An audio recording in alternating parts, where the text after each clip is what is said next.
UAE పౌరులు 9% ఉంటే భారతదేశం నుంచి వచ్చిన వాళ్ళు సుమారు 40 నుంచి 45% మంది భారతదేశం నుంచి వచ్చి ఈ దేశంలో ఉంటూ ఈ దేశ అభ్యున్నతి కోసం పనిచేస్తా ఉన్నారు.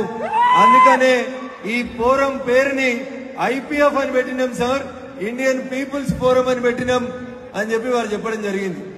చిన్నప్పుడు మాకు తెలుగు సార్ చెప్తుండే స్కూల్కు పోయినప్పుడు, ఏ దేశం ఏగినా ఎందుకు కాలిడినా పొగడరా నీ తల్లి భూమి భారతిని అని. మిమ్మల్ని అందరినీ చూస్తుంటే మేమేదో దుబాయ్లో ఉన్నట్టు అనిపిస్తలేదు.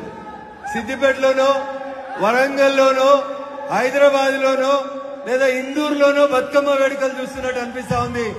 అంత గొప్పగా ఇంత దూరం వచ్చినప్పటికీ కూడా మన సంస్కృతి సాంప్రదాయాల్ని కొనసాగిస్తున్నటువంటి మా ఆడబిడ్డలకి ప్రత్యేకంగా ఈ సందర్భంగా శుభాకాంక్షలు.